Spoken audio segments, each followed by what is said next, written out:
and welcome to Long Live Hooky Street, the podcast where we rewatch and discuss every episode of Britain's most beloved TV comedy, Only Fools and Horses.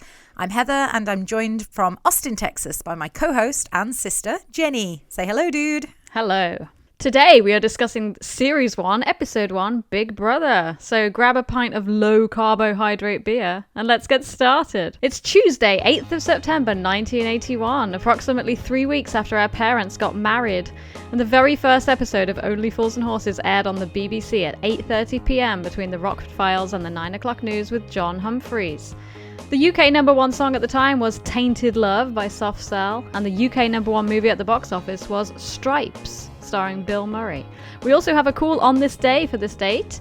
On this day, Stephen King's horror novel about a crazed St. Bernard dog, Cujo, was first published. Thought you'd find that interesting, dude, for your love of horror movies. Yes, I do like Cujo. It's a good film. Viewing figures for this premiere were 9.2 million. That's a high amount. Highest for the series, I think. Maybe not.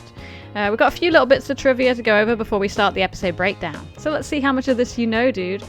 During original broadcasts of this episode and the entirety of Series 1, the original theme tune was written by Ronnie Hazelhurst. It is not the familiar tune that we all know, but you will know it because you've seen it in the montage part of this episode. So the theme was replaced for all rebroadcasts after that. So this is something I didn't actually know until we did this podcast, is that was actually the theme tune. Yeah, how different the whole series would have been with that theme tune instead of the one we all know and love. Yeah, but as we discussed in the intro episode for this podcast, we're watching the original broadcasts. So when we're watching it, we are watching it with that tune. So I've gotten a little bit more used to it. Location filming for Series 1 took place between May 6th and the 23rd, 1981. So then the studio filming took place weekly, starting June 7th each week, and then completed on the July 4th and the 11th Saturday evenings. One episode cost about £28,000 to make, which was about average for the time.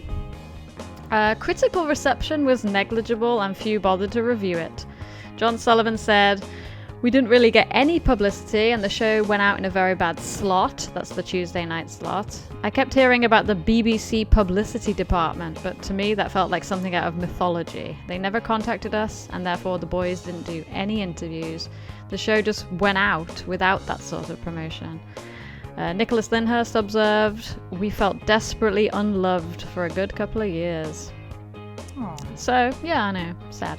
So let's move on to what we're going to do every week, which is our weekly episode rankings. Okay, so as mentioned by Jenny, we are going to give an episode ranking every week. So for this, we have ranked all 64 episodes of Only Fools and Horses independently. So Jenny doesn't know my rankings and I don't know hers. And we're going to discuss our rankings and then Jenny's going to comment on the IMDb ranking. So let's start with your ranking for Big Brother, dude. What did you rank this out of 64? Okay, my ranking for this episode was 40. Oh, wow. Yeah. That's pretty high. Yeah, I have placed it pretty high. It's my highest, I feel like, is it my highest Series 1 ranking? I can't remember. We'll get to that. Yeah, I actually moved it up. My original rankings, I had all of my Series 1 rankings quite low, I think, overall. But I decided after rewatching this episode that I was going to move it up because I do think this episode is pretty good. I like it. I think it's a lot of establishing the characters, a lot of discussions about, they don't pay VAT, they don't pay income tax. But I think overall, I really like the vibe of this episode. It's quick, it's snappy, it's funny. I like the characters. I like the fact that we're getting introduced to it. And, there's always going to be a special place in your heart for the very first episode, the pilot, if you will. Yeah, I think that's a fair summary of the episode. I would just say that even though the episode itself is not weak by any stretch, and for a pilot, I think it's very strong. But yeah, for me, it's a bit lower. I rank this as 51 out of 64. Mm-hmm. So it's a whole 11 places lower than yours. But I think that is mainly because I just love the other episodes, so many of the other episodes a lot more. Or should I say I love 11 of the episodes more than I love this one. I guess that's kind of how I put it. It's, again, no comment on the episode being bad. It's not that at all. As you said, it is a good episode. And, a strong start for the series.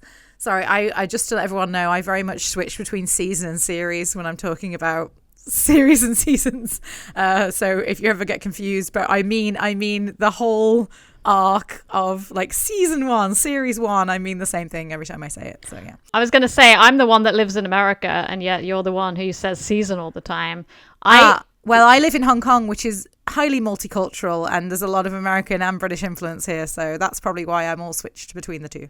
For me, I say show when I'm talking about the whole show, and I never say season because it doesn't seem to fit with Only Fools and Horses. I'll say series. So what about IMDb? Yeah, this one does not getting love on IMDb. It's ranked as number 58, so it's pretty low. Oh, okay. Yeah, wow, lower than both of us. Bottom 10, yeah.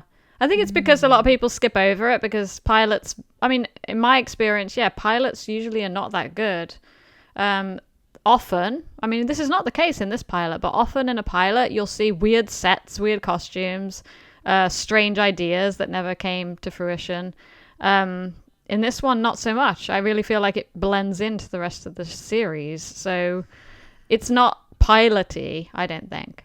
Yeah, you're right. A lot of pilots do one thing in the pilot and then they completely abandon it by the next episode. You're right. This doesn't seem to have fallen into that trap very much. Well, I think the reason for that is because in 1981 on the BBC, pilots were not produced and then submitted, and everyone's like, yeah, okay, I'll pick up the rest of the series. Whereas now that's more the way it's done. Like a pilot is actually shot and shown. It's a separate thing. Yeah, as a different thing. So yeah, I guess that's the reason. But yeah, I feel like, the reason IMDb, it's not ranked high by fans in general is because it's, skippable. It's too much introduction. Like nothing really significant happens. I think this episode is stronger than a lot of the other series 1 episodes. So I put it all the way up at number 40.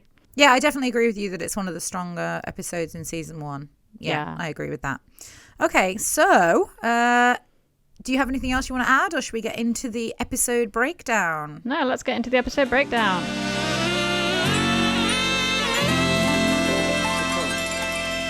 So we start with our very first scene of Only Fools and Horses in the Trotter flat, which is lovely because that's such an important location for the rest of the entirety of Only Fools and Horses.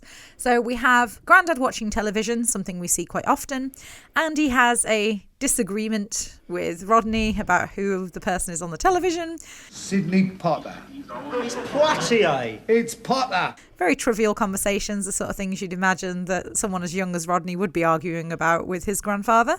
And then we have the first instance of Del being overly dramatic when he says, "Oh, do you know, I think I'm suffering from something incurable." And everyone ignores him, which is very funny. Again, we see things like this quite often. That line alone reminded me of when he's pretending to be ill in Time on Our Hands. So it's like a callback to one of the last episodes. Yeah. But yeah, it's very funny. Del does the dramatic over-the-top statements very well. And then we get the main reason of this whole scene, I guess, is an overview of sort of how the relationship between Del and Rodney works with regards to their working life and how they survive as a family.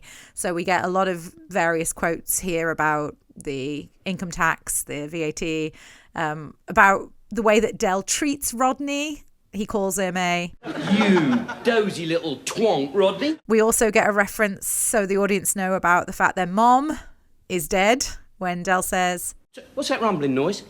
I didn't hear nothing. No, it's all right. It's Mum turning in her grave. The main thing, I guess, is that we establish these guys as the underdogs. They're underdogs. Well, yeah, I mean, they're going to talk about the type of business that they do. You know, they don't really go too much into the fact that they're market traders. They just sort of say that they don't pay VAT or income tax. It's a lot of this scene is a lot of setting up the characters, because Del even starts talking about what I wrote down with some age continuity stuff. He says he was 13 when Rodney was born. Rodney says that he's 23. Like all of these things are when he says about his mom being 39 when she fell pregnant with Rodney. So we're getting like a world created for us. By a lot of back and forth between them. A lot of explanation and a lot of setting up in the scene.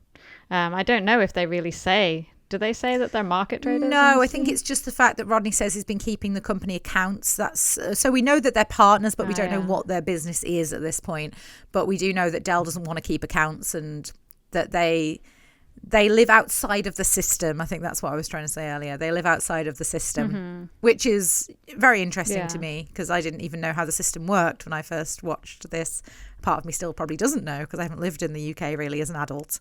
I moved to Hong Kong when I was 22. So yeah, interesting. Yeah, I was going to say that when I was a kid watching Only Fools and Horses, I didn't understand their business, but I did think Del was rich, because you remember they have him like holding the money and the credits, and then he always has a big stack of cash, which I didn't realize meant that he was like doing something illegitimate. As a child, I just thought Del was rich and Rodney was poor, and that's because they have this stark contrast in costumes, which is really highlighted in the first episode as well, like Del all flash and Rodney being like all slobby, especially even in this first scene you can see that. So yeah, I remember thinking that. So yeah, they did a pretty good job, I guess, of conveying the difference in the characters there. And also Grandad and Rodney's little fight. I was about to talk about Grandad's clothes. I mean, they're really shabby, like stained. Looks like he hasn't, taken them off for a long time or washed them. So yeah, you're right. The sort of almost like the difference, it looks like there's a difference in class almost between the three of them. But obviously Del is just always trying to live a better life than his class would dictate, I guess. Well, he's putting on a show, isn't he? Yeah. So we get introduced to the Nag's Head. Okay, so we get Del and Rodney coming into the Nag's Head, and Del talks a little bit about their lifestyle a little bit more. He says, I like this life, though, don't you, Rodders, eh? Ducking and diving, wheeling and dealing, It's exciting, isn't it? Unpredictable. Exciting and unpredictable is a thing to take from this, I guess. And this is what we're treated to for a lot of Only Fools and Horses, because we get multiple sort of unpredictable situations and schemes, which is what makes Only Fools and Horses very interesting to watch. So, yeah, I think it's a really good establishment of the characters. We meet Joycey behind the bar, who she's only in, I think, one other episode after this. Yeah, but at this point you think maybe she's going to be the barmaid. She suits the bar so well, and they make a derogatory joke about her being an old dog, and then Del says he likes old dogs because you know where you are with them. Again, very sexist stuff coming out of Del to start with here, but something that happens a lot throughout the series, so we're pretty much establishing the kind of guy he is with regards to how he talks about women, not necessarily how he treats them, but how he talks about them, definitely.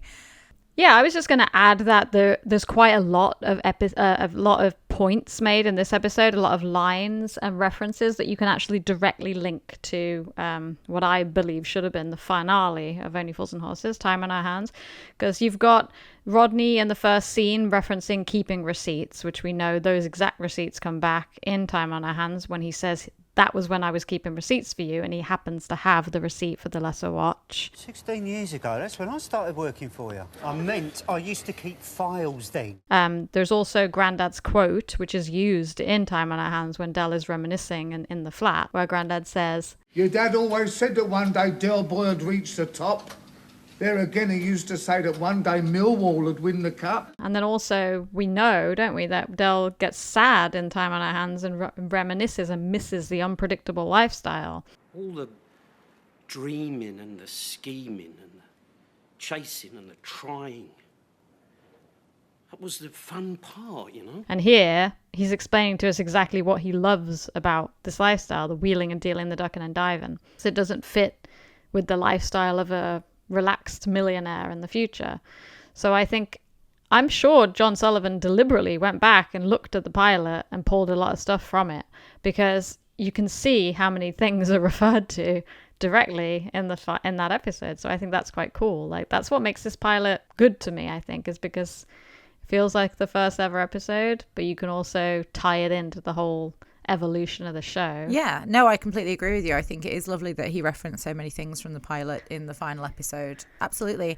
And one of the other things I was going to say here that we get an introduction to, which is something we always hear about, or we get a lot more information about later on, is the situation with Rodney with his GCEs, the ones that he has, and also the story of him getting kicked out of the art college because of smoking marijuana. Hey, the Board of Governors were doing their annual inspection and found you camped in your little room with the biggest reefer this side of Marrakesh, zonked out on your bed with some Chinese tart. This story is obviously used a lot throughout, but yeah, it's nice that we get an introduction to it, and it's consistent. I mean, this is not changed from anywhere I can see throughout the entire series. They keep it the same. So again, it's that most pilots would have altered it and changed it slightly, but this one never was changed. It was fleshed out, if anything. So it's really nice that that's the case. Yeah, he even says Basingstoke. Yeah, exactly. So yeah, it's really interesting. Yeah. There's a line where Del says, "Well, Chinese, Japanese, it's all the same to me." That's a really interesting one, because I think a lot of people who have never traveled outside of the UK certainly would put all of Asia into the same category. And I think I was like that probably before I moved to Hong Kong. Now I think I could definitely tell you the difference between all the different cultures out here, but definitely understandable for someone who's never left the UK to say something like that, particularly in this era, maybe not so much now. And I also love the line when Del says, "Oh, yes, sir, I've got qualifications and experience, sir, yeah. I've got 2 GCEs, an 18-month suspended sentence, and I know a good joint when I puff one." And then, of course, we get an introduction to Trigger. Do you want to talk a little bit about the introduction to Trigger here, dude? Because I know you mentioned a little bit about him as a character before. Why'd they call him Trigger? Does he carry a gun? No, it's because he looks like a horse. Okay, yeah, so it says in the script, like an introduction to the character of Trigger actually says he is a local part-time villain whose colour is of no importance. I'm not exactly sure what's meant by that, but he does come across as so it says villain. You kind of given the impression that he is dodgy here, like that he's done something dodgy. Tell us the truth. Are the police looking for these things, Trig? No, they're not, Del. And that's the truth. Why are you hiding it under the table then? Well, because you never know when they're going to start looking for them, do you? So it's not really the Trigger that we know and love. He's still great, but he comes across smarter, I guess, than future Trigger. Although he does say conspicuous, which feels like should have been a line for Del. I think in the future, Del gets more of these strange, like, merging of 2 words kind of lines. But yeah, it's almost like Del and Rodney are kind of thinking Trigger's stupid here, which I guess makes sense for the future Trigger. But he's bringing in the stock, the dodgy stock that Del and Rodney are going to buy. So I guess our impression of him is he's a criminal. Yeah, I mean, one of the things that I'm absolutely amazed that they kept from this first episode, and they really, John Sullivan didn't let go of, was the Dave thing. Ah, there he is. Oi, Trigger. Here. You know my brother, don't you, eh? Yeah, of course I do. How you going, Dave? Because that is so random in this episode when we don't know anything else, about Trigger, and we don't know about the Dave joke. We don't know anything. The fact that he put that joke in, it got no laughs in the laugh track when he said it. Like Rodney just looked the other way and was like, "Oh, me." And it wasn't highlighted. And it's fascinating to me how you can take a joke that fell so flat in the first episode and be persistent and keep putting it in until it becomes this absolute iconic joke that in later episodes they literally don't have to do anything except say that and have Trigger call him Dave, and everyone just bursts out laughing. I mean, it's absolutely amazing to me sort of how that worked out in the future from this first episode to like later episodes. It's true. I mean, I guess like you can always say like a common comedy thing throughout a lot of shows and across cultures is repetition is funny, right? Like a classic catchphrase or a line that somebody says is funny, and you can pull that out of a lot of shows. This is a little different because it's not a catchphrase, but the fact that he continues to call him Dave year after year is the joke. So he had to continue with it for it to be funny. It's not funny really, him just getting his name wrong this time.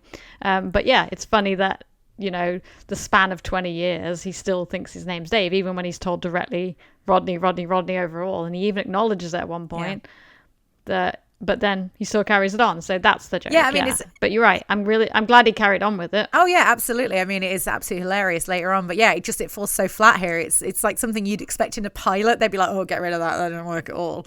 But they kept it, and it's wonderful. I say they. I'm referring just to John Sullivan. He was the only writer, right? Yeah, exactly. I noticed that because it is very common to say they, because you're often talking about a writer's room of people.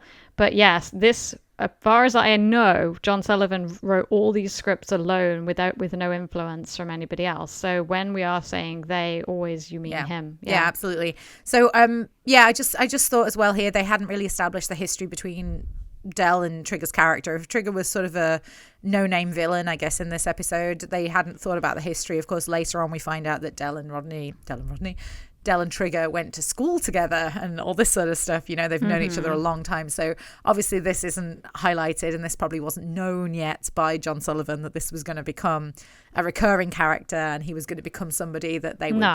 So it's fair enough. It's okay. I mean, this is the one pilot thing, I guess, that did slip through the nets, the net even, because this is the sort of thing that usually happens with all characters in pilots, that they are completely different to how they turn out in the end.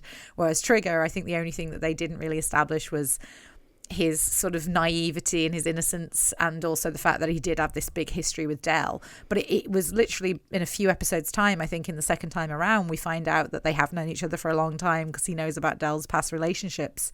So even by then we're already fleshing out the relationship. So this is literally the only time that it's not fleshed out, and again it's a pilot, so it completely makes sense. And I think that's most of the stuff that you said. So the thing here, that the second part of the scene is obviously when they're doing the calculations and Rodney messes up the deal by blowing it. I mean, I still don't know how Del managed to input that in front of Trigger incorrectly without Trigger noticing, but That's 8 times 25 equals 175, okay? Anyway, but yeah, he did. And then, Rodney obviously messes up things. And this is a common trope we go back to, with Del trying to con someone and Rodney outing him in front of everyone, or, you know, not going through with it, or not realizing that Del was trying to con everyone and just being like, oh, look. It's that kind of, Rodney's earlier character was definitely a lot more naive about this kind of stuff. A lot more bumbling, and Del was really sharp. Yeah. And that's something that kind of gets more balanced out later on, I guess. Yeah, exactly. And it's a common thing in series 1 that Del has a deal and then Rodney messes it up. Yeah, absolutely. Just by saying something silly or pointing out a deliberate mistake that Del has made. 25 times 8 equals 200, see? Oh, yeah. You can also see here that the back and forth when they say the different amounts to Trigger, that Trigger's not the smartest. 5, 12, 6, 10, 9, 8.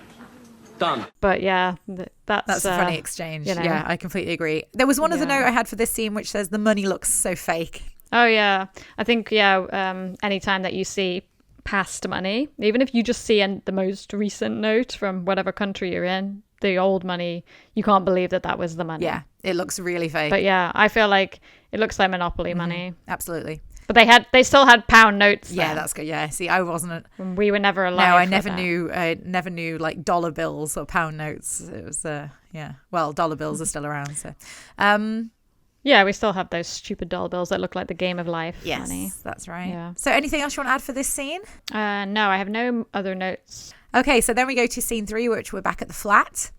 And we have Del on the phone trying to sell the briefcases that he's bought from Trigger. And he asks if Grandad knows where they're from. Don't say. There's some Chinese writing on them, though. Then we have this sort of almost a mini skit within the episode where Rodney comes back with a cheeseburger and Grandad wanted an Emperor burger. This is a cheeseburger. I asked for an Emperor burger. Couldn't afford an Emperor burger. He got me a cheeseburger. And this is Grandad's whole purpose in the scene, is to keep calling back to the cheeseburger joke. So, I mean, again, comedy writing wise, it's absolutely appropriate.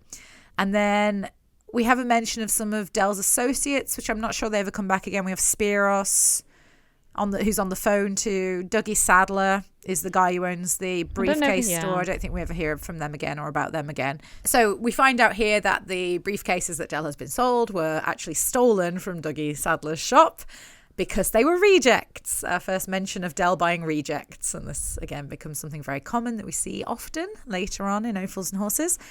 And I want to mention the calendar. So we have this calendar on the wall, and I remember when I was a kid, I was super shocked by this because it was a topless lady on the wall in a TV series that I was allowed to watch when I was, I was about 8 or 9 years old. So I was very shocked by this.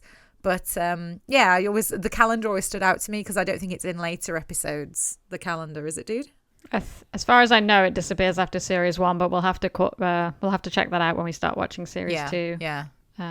I think it's only in series 1, but yeah, I have notes on it that yeah, it's the same for quite a while. But yeah, we'll get into that as we go through the series. Yeah, absolutely. So we do have the funny reveal of how we know or why they're rejects, where Del says, Open one. What's the combination? No sod knows, that's why they're rejects. I believe we have here the first mention of He who dares wins. which is a very famous Only Fools and Horses catchphrase that we get often throughout. Yeah. And one of my favourite quotes in this episode is when Del says, Oh, the French have a word for people like me. Yeah, the English have got a couple of good ones, and all. here we find out about the partnership, a little bit more about the partnership and how Rodney sees himself in the partnership as the financial advisor. And then, of course, Del points out in a very funny speech about what Rodney has advised him to do as the financial advisor, which is very funny. And then we get around to a bit of physical comedy here where Del force feeds the cheeseburger to Grandad because he keeps going on This about is it. funny, Yeah, yeah. that's a very funny thing. And again, Grandad's reaction when he puts it back together after he's tried to shove it in his mouth and gives it to Grandad, and then Grandad starts eating it, which is like, voluntarily, which is very strange. But, Yeah. That is funny, when he just picks it up and smiles and eats it when he hands it back to him. yeah, just because Del, put it back together haphazardly and then he starts eating it. So, okay. And then we get the crux of the episode, the point of the relationship between Del and Rodney, which is about how Rodney resents Del, thinks he's always trying to make his life a misery, trying to ruin everything. And Del always brings up guilt trips Rodney for being the younger brother who stopped him doing all the things he wanted to do. Guilt trips Rodney about the past, about their dad leaving, their mom dying. It always feels like Del's blaming Rodney for this stuff almost. And always trying to get that sympathy from Rodney, always talking about this stuff and bringing it up. There's a really funny line here that Rodney says to Del where he says, If you'd have been in charge of a Last Supper, it would have been a takeaway. and oh yeah, when Del says, I'm grateful. I don't want your gratitude, ungrateful little git. Yeah. yeah, there's a few really good one-liners in this scene, I think. That's what I was going to say about, I know I go back to it again to the rankings, but this episode, the writing of this episode is a lot better than some of the others in series 1, in terms of one-liners. Yeah. And I know it's a lot of character establishment, but it's still funnier to me and quippier and faster paced than some of the other episodes, and that's why I like this one better. Yeah, I think you're already getting the sense that there's a more deep relationship than just two brothers who are trying to, run a business. You've got all this background already established, all of this love-hate stuff where there is resentment, of course. There's resentment on both sides. Rodney was raised by his brother and he sees that his brother has a lot of stuff that he doesn't have. But Del also resents Rodney because he's had to raise him. But they still have the great family dynamic and their granddad, and they all love each other even though they're all arguing. So that's what I think. This episode has that more homey family feel already. It's the heart of the show, isn't it? I mean, ultimately, that's why Fuzz and Horses exactly. has persevered and still remains a very beloved TV comedy because of the heart. It's got so much heart to it. Yeah. Which is, And you feel it in this scene and this episode overall. That's why this episode's better. Yeah, absolutely agree. We have a moment where Rodney storms out and then comes back for the money, which I wrote is something we see Rodney do a few times, that sort of double take joke where Rodney, I always think of the one, I think it's in Strained Relations when he says, Where do you think you're going? I'm going down a cafe. I'm going to get some grub and some better company. I'm going to put some clothes on. and Del has a similar joke in a later episode. Come on, let's go. All right, you stay there. All right, sweetheart, you don't worry. Listen, we'll sort it out. All right? Dipstick, Rodney. He's just going to put some clothes on and then we'll go. Yeah, I gotta say this is in so many TV shows where people storm out in their pajamas and then come back. Yeah. So, then we have the ending of the scene where Del says, I think he's very much like you, Grandad. What? Dignified in defeat? No, a ponce. Ponce is not a word that I really remember very much growing up. I mean, I know it's a British slang term. I don't really know what it means necessarily. It's like, what's the equivalent of the word ponce? I don't know, but it's not an insult that is carried forward. So we do see he calls him a dozy little twonk in this episode, right? And that's carried forward. Dipstick is used in this episode. I'm not sure. I didn't write it if it is, but everybody knows all the Del Boy insults, and I think, this Ponce is not something that he ever says again. So yeah, it's interesting. There were a couple of other like lost insults that never got carried forward. Ponce is not unique to Del, because Basil Fawlty calls someone a Ponce, doesn't he? No, it's not. It's not unique. Yeah, maybe that's why. It's just British slang in general, that word, so that's maybe why it wasn't kept. I mean, Wally is not. Wally Brain is though. Either. Maybe. But yeah. True. So now we're on scene 4. We're in the flat again, but later on, I assume the next day. So Del comes home and we find out that Rodney has left and he's gone to Hong Kong. where I live. So that's the pronunciation I know and love from my childhood of Hong Kong, where I live. And Grandad says it's in China, which is interesting because even though that's brushed off and Del's like, yeah, I know that. When I told people I was moving to Hong Kong, a lot of people said, oh, you're going to Japan. So actually, it was not that well known, even though it's Del saying, of course, like China, I know that. Actually, a lot of people did not know that when I was moving here. So I think just geography maybe isn't taught as much now as it used to be. And he says that Rodney's gone to prove himself, which is... I guess something that Rodney tries to do a lot in the course of Only Fools and Horses. He's always trying to prove himself, I think, that he can stand on his own 2 feet. One of the later episodes I think of is Healthy Competition. It's always Rodney trying to show Del that he can survive and he's okay without him, but he never is. And this is one of the lovely things about their relationship, actually, that they need each other. It's not just Rodney needing Del, it's Del needing Rodney as well, which is just a lovely thing about their dynamic, really well-written characters. We have a really funny line at the end of the scene where he says, I'm in Hong Kong. Why didn't he tell me where he was going? And it sounds like he's concerned about Rodney. And then he says, He could have taken these bleeding things back with him. Well, I think he's making the joke to cover up how he feels. He is worried, isn't he? I mean, Grandad makes him some sandwiches, which is such a Grandad thing to do when someone's running away. But yeah, you do see a hint of Del's concern, but then he brushes it off and makes a joke. So we see another part of Del's character that he covers up his emotions with humor. Yeah, absolutely. And just mentioning the sandwiches, as you said, this is also the establishment of Grandad being a terrible cook. Even in this first episode, he can't even manage sandwiches very well because he says... And he took them. Blimey, this is worse than I thought. Yeah. So we know that Grandad is a bad cook, and that is something that it's carried on all the way through.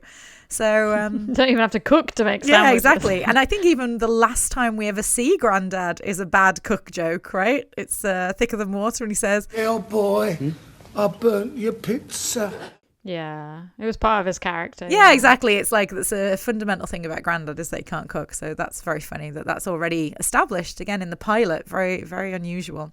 So then we go on to scene 5, which is the montage you mentioned at the beginning. So this was the theme song for the original theme song being played throughout this montage. This montage is quite slow.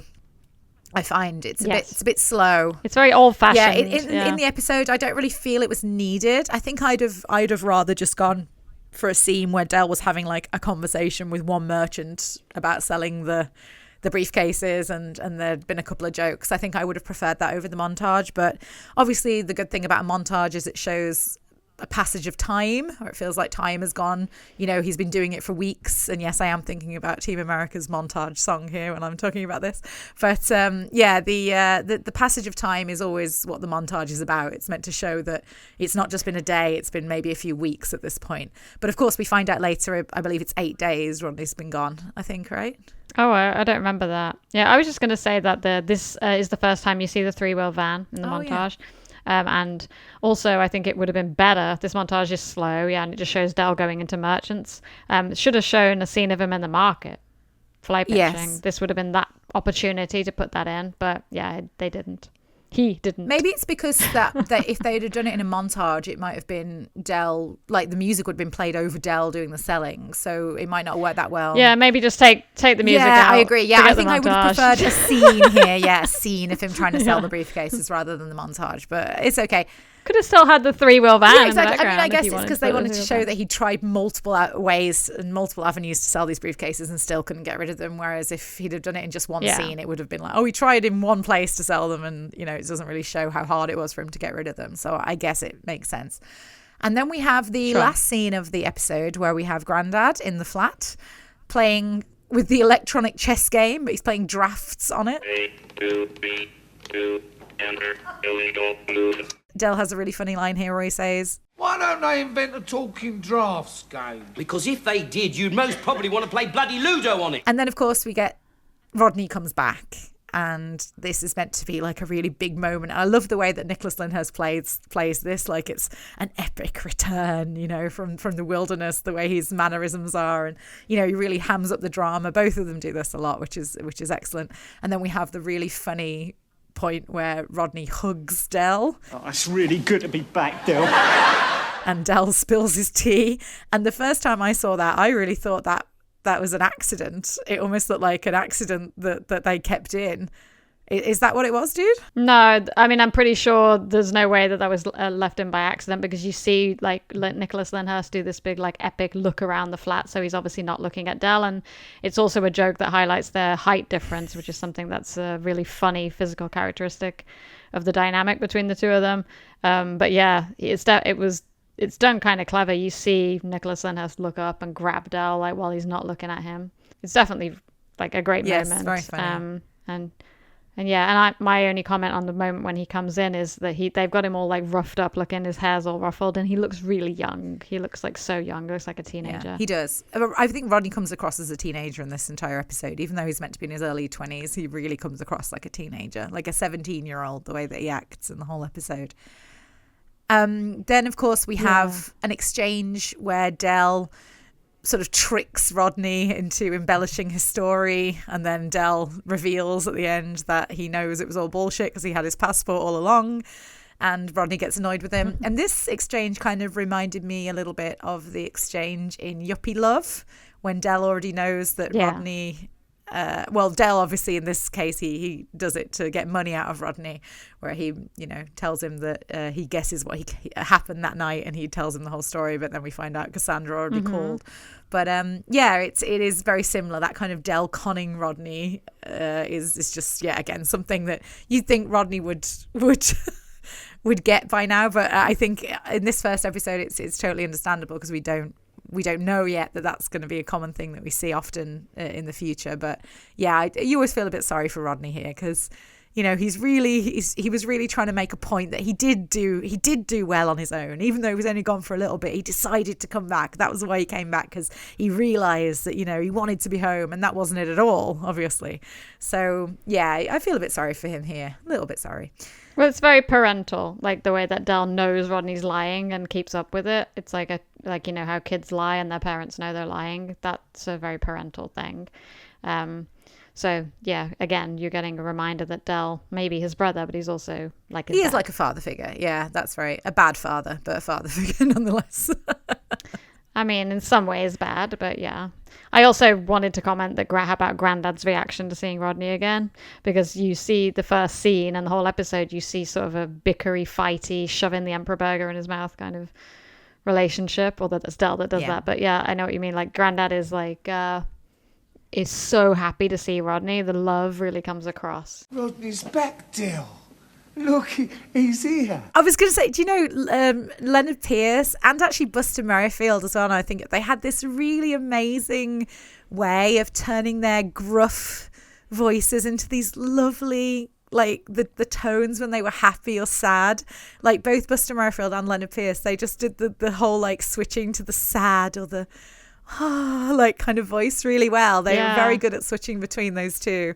I can think of multiple examples for both of them where we just have this tone of voice shifts and we just instantly feel really sorry for these old men. You know, they do that so well. Yeah, well, it's very like, you know, it is what you imagine your grandparents to be like, you know, very loving, they care about your well-being. Yeah, so it's again showing that they all do love each other. You might have some fights in this episode, but the family is tight-knit and they protect each other and they care. Yeah, absolutely. And again, that's come back to the heart again. That's what it's all about, right? For Only Fools and Horses.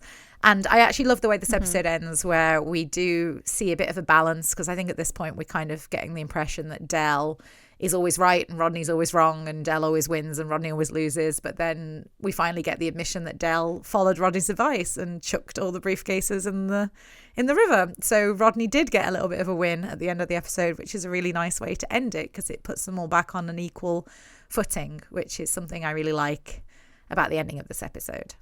Yeah, and I think we'll discuss in the future, and we mentioned this in our intro episode, that endings of Only Fools and Horses are very different to a lot of other shows in that a lot of them end on cliffhangers that are never resolved or explained. So we're going to get a few of those happen in series 1, but this is one time when it has like a wholesome ending. Both of the main characters get their apology or their admission of, yeah, you were right, part of what you said were right. They both admit defeat. They celebrate their similarities, the fact that they both kind of lost. They laugh, even though they lost 200 pounds. So it's nice. It's a wholesome ending. Yeah. And I think there are many, it tends to be the trend going forward after this, that all the episodes end on a joke, a punchline, or a cliffhanger that never gets resolved. Yeah, almost mid-conversation, a lot of them. Yeah, I completely agree with you. So, yeah, I mean, that's pretty much everything that I have to say about this episode. Is there anything else that you wanted to add? No, just that the credits for series 1 are different as well. You don't get the scrolling. You get the, those big rectangular, look like Post-it notes stickers, sticking on the screen. Yeah. It's hard to explain, but yeah, so it's old-fashioned style series 1, and also the old credit music. Yes, but sped up. Yes, it's fast. So it's the same Ronnie Hazelhurst theme, and it's played really fast for the original broadcast. So no Long Live Hooky Street song yet. The first time I heard that, it reminded me of like the award shows where they're trying to like wrap up and get people to get off the stage really quickly. So they speed up the music, like, okay, I'm finished, and off you go, like off you go. So yeah, I thought that was quite funny about the choice to speed up the music is quite funny. So if there's nothing else, let's move on to our awards segment. And guess what?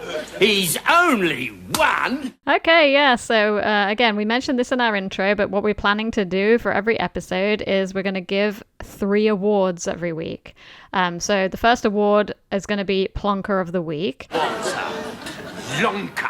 So for Plonker of the Week, we're both going to nominate a Plonker, and then we're going to award Plonker together. We're going to discuss. So let's go ahead with Plonker. Who have you nominated as your Plonker of the Week? So for Plonker of the Week, I have nominated Del.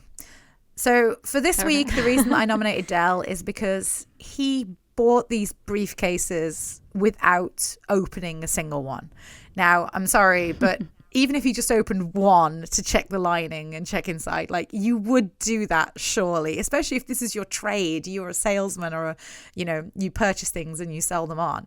That would be the first thing you do if you had a thing like a briefcase. If you were buying a briefcase or a bag or anything that had an inside, you check it before you bought it. So I think that is a huge plonker thing to do, to not check the inside. And obviously he couldn't have, because the rest of the episode wouldn't have worked if he did, because that was the whole joke. But yeah, it's a bit ridiculous that someone as experienced as in buying and selling as Del would not have thought to open the briefcase and look inside.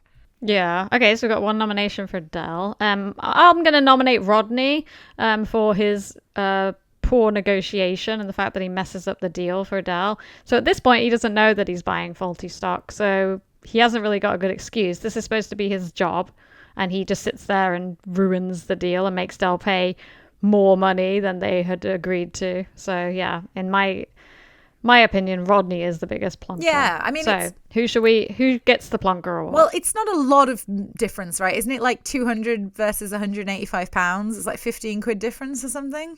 Yeah, but it's just the fact that he doesn't understand basic negotiation tactics when this is his job. Yes, but then at the same time, even though he says this is his job, he doesn't really. He is naive. I mean, Rodney is naive, and he's still learning. Whereas Del is meant to be super experienced in selling and buying and savvy, and he didn't check the briefcases. Yeah, and Rodney's also he's never gets good at the lying, not lying, but like blagging side of the job. Bullshitting side. Yeah, that's something true. Doesn't come naturally to him. No, because he's a good person. Yeah. Okay, so we'll give the award to Del this week. Okay, then. so Del is the plonker of the week. Look at that. Charm like laser beams, eh, Rodney? Okay, well done, Del. So then, okay, we've got 2 more awards to give. We've got best line of the episode and best moment. So for this week, I'm gonna choose what I think is the best line of the episode.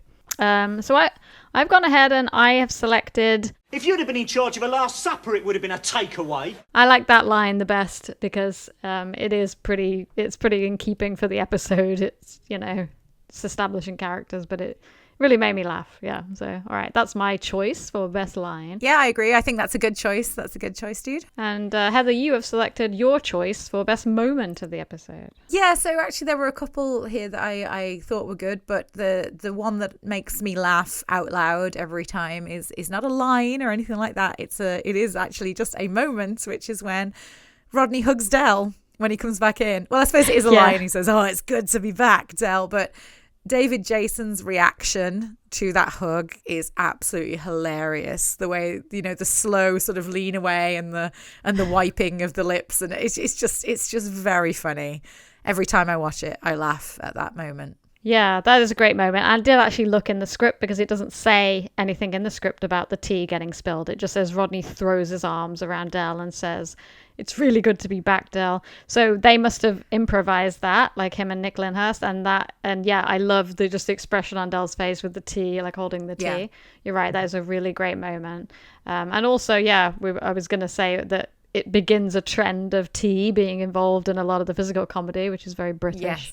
Because it happens again, we'll mention as we go through, but this is our first spilled tea joke. Yeah, that's true. So do you have any honourable mentions? I was going to say, because I said there was a couple of contenders, I do think the part where Del is trying to force feed the cheeseburger to Grandad is quite funny. That's quite a funny moment. Will you stop going on about that bloody cheeseburger for eat it, will you? Just because of the noise that Grandad makes when he's trying to force feed him.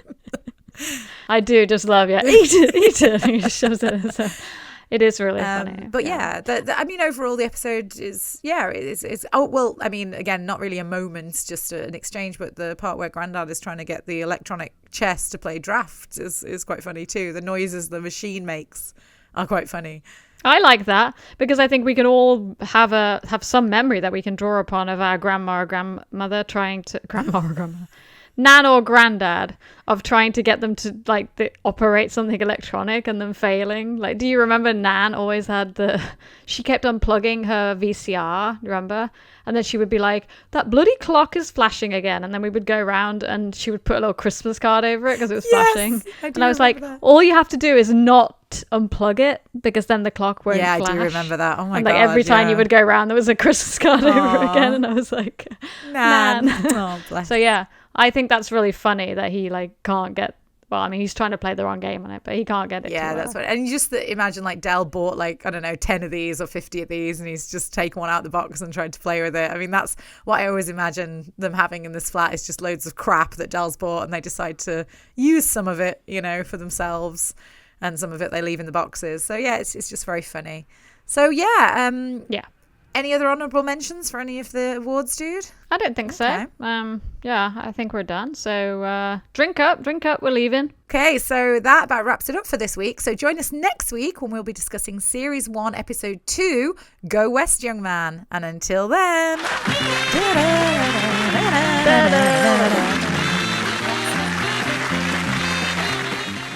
Au revoir, listeners. If you like what you hear and want to contact us, you can email us at longlivehooky street podcast@gmail.com. All one word, no spaces.